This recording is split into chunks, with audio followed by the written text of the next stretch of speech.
For 10 years, my family treated my business like a childish side project, while every spare dollar somehow found its way toward my sister's medical career. But at my brother's graduation dinner, I placed the deed to a fully paid condo in front of him instead of giving my family another dollar for my sister. That was the moment their plan to use my money finally fell apart. My name is Melissa Carter. I'm 34, and this began with a phone call while I was sick in bed with the flu. My mother called and immediately got to the point. Vanessa has one final tuition payment. We're short $20,000. I actually laughed because she said it like she was asking for grocery money. $20,000 isn't being a little short, I told her.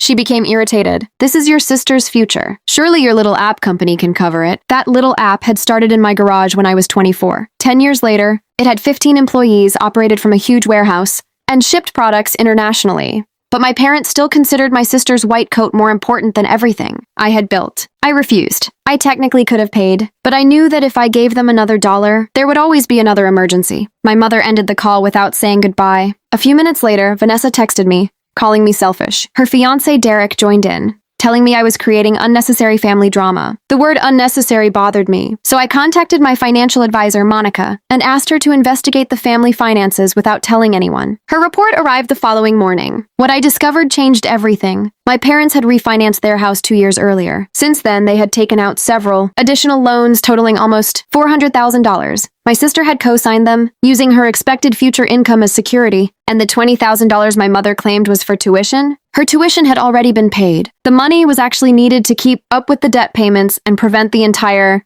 arrangement from collapsing. Then I found something even worse. Years earlier, my father had been formally disciplined for recommending questionable investments to elderly clients. His professional reputation never recovered, and neither did his income. My sister's future salary had quietly become the family's financial safety net. But there was another problem. Her academic records contained suspicious grading issues, including exam answers that appeared to match other students' work. If that information became public, her medical career could disappear. Suddenly, everything made sense. They weren't asking me to help Vanessa. They were trying to keep the entire family financially afloat with my money. I decided to confront my father before they could pressure me again. He invited me into his office and immediately started talking about creating a family fund. We all contribute, he explained. Then we take care of Vanessa's obligations. I stared at him. You mean you want my company's profits to pay your debts? He became defensive. Family takes care of family. I calmly reminded him that my company belonged to me. Then I told him something he clearly didn't expect. Most of my company's ownership was held inside an irrevocable trust designed to protect its long-term growth. Nobody could simply reach into it and spend the money. His expression changed. He accused me of hiding things from him. I reminded him that he had spent years mocking my work, so he had no right to control what I built. He threatened to turn my brother against me. I looked him directly in the eyes, then tell him the truth. I left his office that afternoon with my decision already made. Instead of paying another dollar toward my sister's problems, I called a real estate broker. I bought my brother Marcus a condo, cash. The property was close to his new job,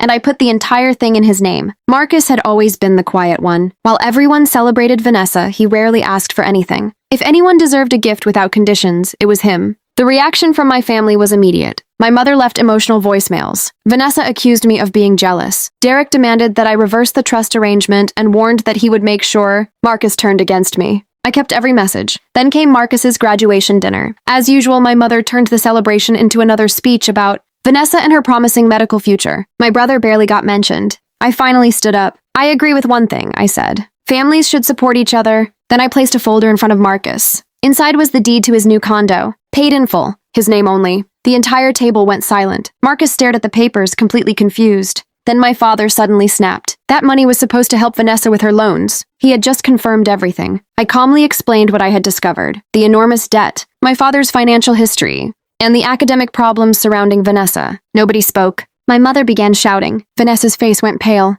My father slammed his hand against the table. Marcus looked at me with tears in his eyes. Is any of this actually true? I told him I had proof. He stood up and walked outside. I followed him. For the first time in our lives, someone from that family asked me a question that had nothing to do with money. Are you okay? The consequences came quickly. My parents eventually defaulted on their loans and lost their house. My father lost his professional license completely. Vanessa's academic misconduct was exposed, destroying the career everyone had spent years protecting. Her relationship with Derek ended soon afterward. Months later, my mother sent one final message. Your father is sick. Please help us. I blocked the number. Today I sit inside the company they once called a hobby. The business I built from nothing is still growing. The money they wanted is still protected. And my brother has a home of his own.